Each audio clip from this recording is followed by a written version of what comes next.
Caríssimos fiéis, estamos hoje no domingo, na oitava da Ascensão. Então estamos ainda dentro desta admirável festa, deste mistério da Ascensão. E, como dizia o Padre Leonardo na missa das 7h30, a Ascensão é um tanto quanto misteriosa para nós. Nós vemos claramente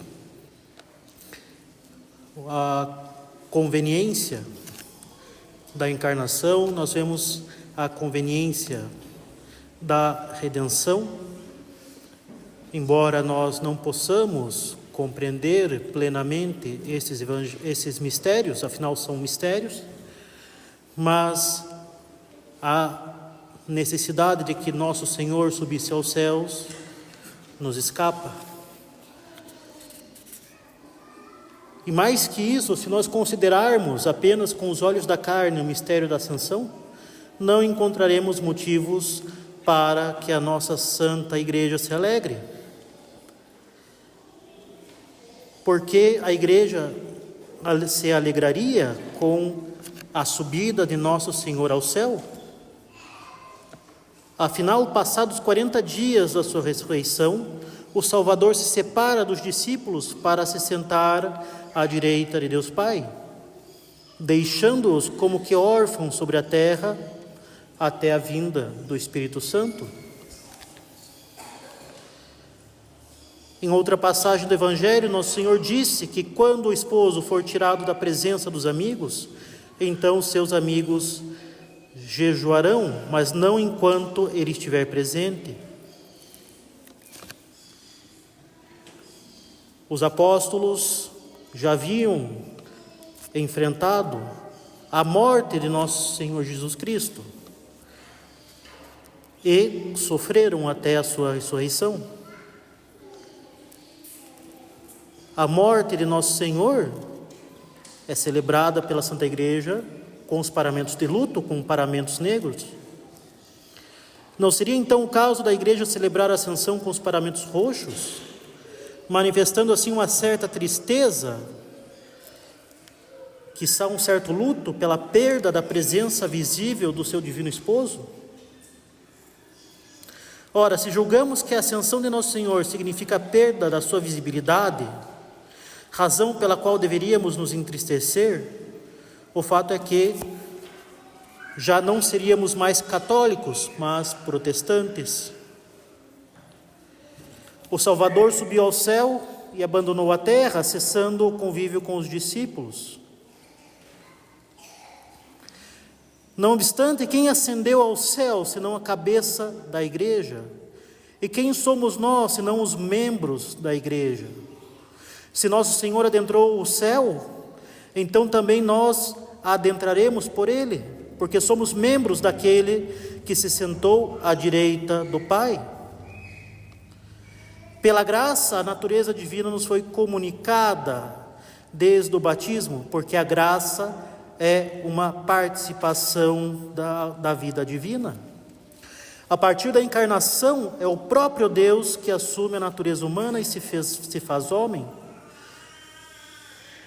Porém, pela ascensão, a natureza humana de Cristo é glorificada no céu, recebendo a glória que cabe ao próprio Deus, uma vez que se trata da humanidade do Verbo, instrumento da redenção.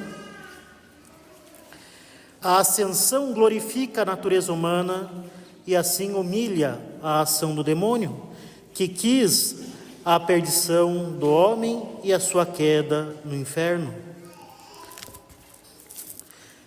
A partir da ascensão, nossa Santa Romana Igreja tende para o céu, como é natural que um corpo tenha uma cabeça, ou que uma noiva se case com o seu noivo.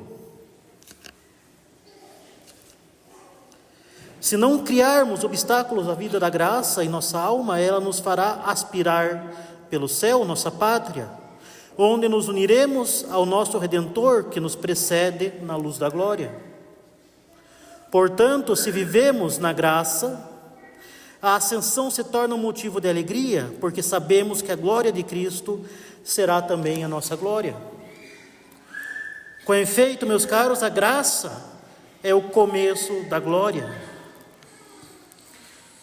Quem vive na graça pode esperar um dia a posse da glória, e quanto maior for a graça, maior também será o desejo da glória. Disse São Paulo apóstolo: quem me livrará deste corpo que me acarreta a morte? Não é por desprezo do mundo criado ou do corpo humano que devemos desejar o céu, mas por desejo de dar à natureza humana, corpo e alma, a felicidade do céu, onde não será mais possível ofender a Deus.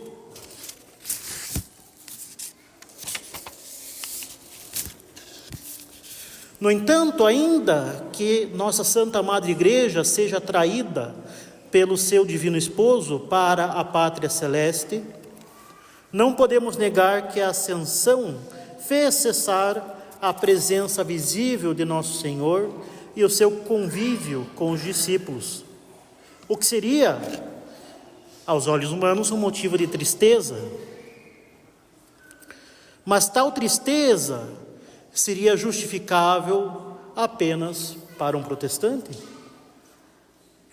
Tal tristeza se justificaria apenas no caso de Nosso Senhor não ter nos deixado a doutrina revelada, o romano pontífice, o magistério, a sagrada hierarquia, o sacerdócio católico, os sacramentos e tudo aquilo que realiza a visibilidade da Santa Igreja. Com efeito, meus caros, o que é a doutrina católica, senão a doutrina que Nosso Senhor ensinou e que a Igreja guarda e explicita? Quem é o romano pontífice, senão, como disse Santa Catarina de Sena, o doce Cristo na terra, o seu vigário e cabeça visível da Igreja, que apacenta o rebanho no lugar em nome de nosso Senhor Jesus Cristo? O que faz a sagrada hierarquia, se não continuar o poder de Cristo de ensinar e governar e santificar pelos seus poderes de magistério, governo e pela sagrada ordem? O que fazem os sacramentos não nos comunicarem os efeitos da paixão de Nosso Senhor, sendo a Santíssima Eucaristia a sua presença real em corpo, sangue, alma e divindade, sob as aparências de pão e de vinho? O Salvador não subiu ao céu sem antes ter comunicado a sua visibilidade à Santa Igreja, seu corpo místico, a fim de não peregrinarmos às escuras até estarmos na luz da glória. Como ensina o Papa São Leão Magno, tudo o que era visível em nosso Redentor passou para a ordem dos sacramentos, e a fim de que a nossa fé fosse mais excelente e firme, a doutrina substituiu a visão, cuja autoridade, a da doutrina, iluminada por provas celestes, atrairia os corações dos fiéis. Deste modo, antes de aumentar nossa esperança e desejo do céu, a ascensão nos obriga a exercer mais intensamente a fé, uma vez que aquilo que vemos são os instrumentos da ação de Nosso Senhor na Igreja, seja o seu vigário, sejam os seus sacramentos. Mas não a graça de Deus agindo, pois ela é por natureza invisível. A fé crescente na doutrina da Igreja, unida à recepção frequente dos sacramentos, irá nos conduzir ao firme desejo de ver um dia no céu as realidades que tocamos veladamente enquanto estamos neste vale de lágrimas. Mas se a ascensão nos obriga a exercermos mais intensamente a fé e nos conduz ao firme desejo do céu, é possível subir com nosso Senhor ainda nesta vida, graças a virtude teologal da caridade. Assim pede a Igreja na coleta da missa, que habitemos no céu, nós também, mas em espírito. De fato, somente irão migrar para a pátria celeste, após a morte, aqueles que durante a vida habitaram em espírito no céu, rejeitando a concupiscência da carne, a vaidade do mundo e as tentações do demônio, como ensina São Paulo apóstolo. Se, portanto, ressuscitastes com Cristo, buscais coisas lá do alto, onde Cristo está sentado à direita de Deus, afeiçoai-vos às coisas lá de cima e não as da terra. Este mesmo ensinamento é confirmado em um belo sermão de Santo Agostinho, que diz: devemos saber, irmãos, que com Cristo não sobe a soberba, nem a avareza e tampouco a luxúria. Nenhum de nossos vícios sobe com o nosso médico. Portanto, se desejamos seguir o nosso médico após a ascensão, devemos depor os vícios e os pecados. Estes, como que com correntes, nos prendem e procuram nos amarrar com as suas redes. Ora, caríssimos, somente a caridade, isto é, o amor de Deus, poderá nos desprender das cadeias dos nossos vícios e nos unir espiritualmente a Cristo ressuscitado no céu. Quem ama a Deus odeia necessariamente, na mesma medida, tudo aquilo que se opõe à caridade. E, portanto, a caridade nos inclinará ao combate espiritual, assim como o combate espiritual nos fará merecer o aumento da caridade. Não há verdadeiro amor a Deus se não há um verdadeiro ódio ao pecado. Não há uma verdadeira caridade se não há uma guerra verdadeira ao pecado.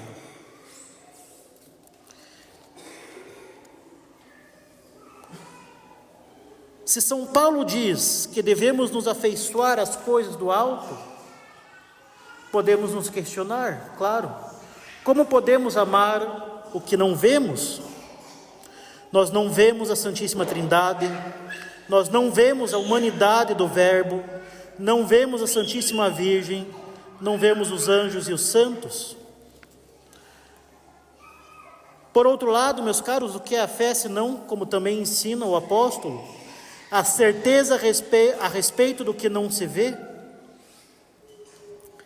Antes de entrarmos na luz da glória no céu, na terra vivemos sob a luz da fé, cuja certeza é mais segura do que a própria certeza metafísica, uma vez que se funda na autoridade de Deus que se revela.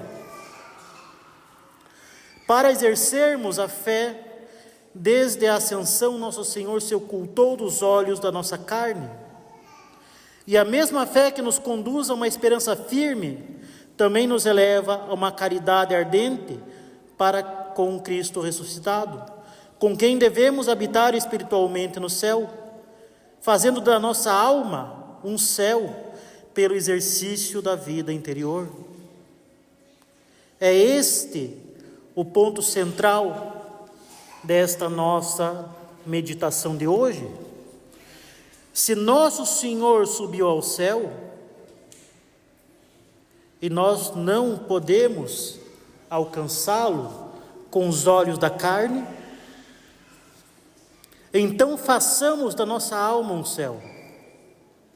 Elevemo-nos com Ele pelo exercício da vida interior, para que Ele se digne descer a nossa alma com o Espírito Santo, que infunde a caridade em nossos corações.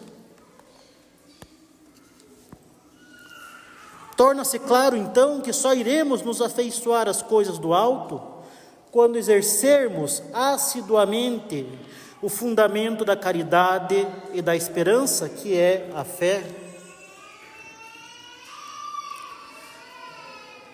Mas como exercer a fé se nós não colocarmos continuamente diante dos olhos os bens espirituais? Como nós mencionamos, não vemos a Trindade com os olhos da carne, não vemos a graça com os olhos da carne, não vemos os santos e os anjos, o céu e o inferno com os olhos da carne. E nós temos esta experiência de, volta e meia, acabar por se esquecer da realidade sobrenatural da nossa vida, sendo tragados pelo redemoinho do mundo, das preocupações do mundo, pelos prazeres, riquezas, pela nossa própria concupiscência. Como nós vamos exercer a fé se nós não colocarmos diante dos nossos olhos os bens espirituais? Como exercer a fé sem conhecer suficientemente a doutrina católica, sem leitura espiritual cotidiana, sem meditação matinal? Como exercer a fé sem fazer contínuos atos de fé nas tribulações e dificuldades da nossa vida? Como exercer a fé sem frequentar regularmente os sacramentos da confissão, sem comungar sempre que possível, ou pelo menos sem fazer muitas vezes a comunhão espiritual? Como exercer a fé se basta a tentação se apresentar para que sucumbamos e façamos o edifício espiritual ruir sem oferecer resistência? Como exercer a fé se nós acabamos por nos acostumar com a morte da nossa alma, permanecendo dias ou até mesmo semanas em pecado mortal, sem buscar a confissão? Como exercer a fé se por fim nós nos acostumamos a, pelo pecado mortal, sermos escravos do demônio? Nós que fomos feitos filhos de Deus pelo santo batismo. Por outro lado, não podemos dizer que exerce a fé quem se contenta a passar longo tempo vendo imagens ou vídeos religiosos nos ambientes virtuais. Afinal, a curiosidade é um vício que também pode ser saciado com assuntos que aparentam piedade. Não exerce a fé quem estuda questões difíceis, quando não reservadas da teologia católica, como a teologia moral ou a demonologia, porque dificilmente tal estudo produzirá algum bem para a sua vida interior, uma vez que é mais fácil fazer mau uso ou crescer em orgulho espiritual por causa deste conhecimento, que na grande maioria dos casos só está presente para contentar a curiosidade e o orgulho. Não exerce a fé quem reduz nossa santa religião católica a uma mera militância por pautas conservadoras, porque o que vence o espírito revolucionário não é uma simples agenda antirrevolucionária, mas a dilatação da vida interior nas almas. Não é uma agenda política, mas que nosso Senhor Jesus Cristo reine em primeiro lugar na nossa alma, para que Ele possa assim reinar na sociedade. Sem vida interior, o combate ao progressismo não passará de uma queda de braço, em que os católicos deverão empregar os mesmos meios políticos que os seus adversários. E uma vez que os adversários são mais numerosos, dotados de grande astúcia e malícia, e dispõem de poder político e de reservas financeiras, os católicos que enveredam pela falsa solução da militância política, em breve se verão quase que incapazes de conter o dilúvio de almas, o dilúvio de males que assolam o mundo. Se o demônio tenta as almas ao ativismo, é porque espera conduzi-las ou ao desânimo dos que desistiram, ou à infidelidade dos que fizeram acordos com o mundo, sob o medo de não triunfarem em suas iniciativas. Pelo ativismo, o demônio afasta a alma da vida de oração, convencendo-a de que não precisa rezar, ou então que já faz muito com a sua militância. Pelo ativismo, a alma tem a impressão de fazer muita coisa, e não raro de fazer grandes coisas. E como isso satisfaz o orgulho, um católico pode multiplicar as obras, julgando defender a fé e praticar a religião, quando na verdade não avança na vida espiritual e tampouco converte os outros. Observamos esta falta de espírito de fé na torrente de denúncias contra o clero que pululam nos mais diversos ambientes virtuais por múltiplas iniciativas. Ainda que certos escândalos e heresias sejam de fato registrados, e são abundantes atualmente na própria hierarquia católica, a sua denúncia, unida a um espírito beligerante, só aumenta o escândalo e não traz uma solução verdadeira. A justiça esperada pelos denunciantes não ocorre, e por outro lado, vigora entre os católicos o espírito de contestação sistemática, de baixaria e de ativismo, que atinge até mesmo os sacerdotes e fiéis que são idôneos.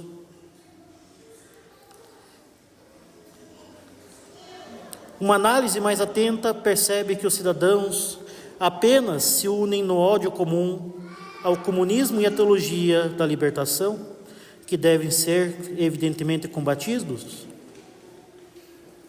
mas estão profundamente divididos em matéria de fé.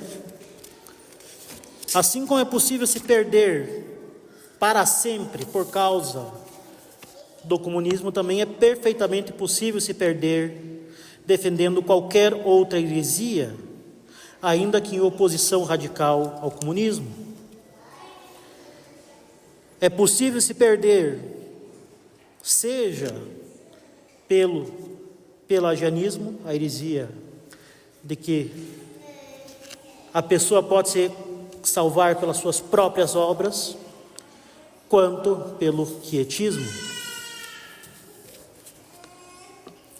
É possível se perder tanto pelo arianismo, que nega a divindade do Verbo, quanto pelo monofisismo, que nega a sua humanidade.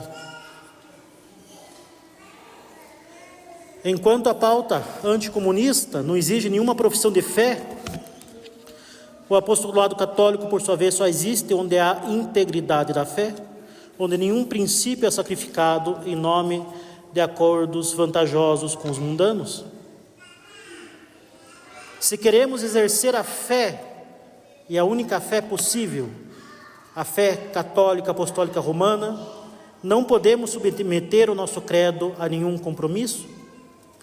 Precisamos fazer o apostolado nascer de uma profunda vida interior e devemos expor as questões graves, conduzindo aqueles que nos ouvem ou veem o nosso exemplo ao exercício da vida interior como verdadeira solução aos problemas e não a um ativismo danoso para as almas que se esquece da soberania de nosso Senhor sobre as nossas almas e que se esquece de defender, antes de tudo, a própria honra de Deus pela integridade da fé.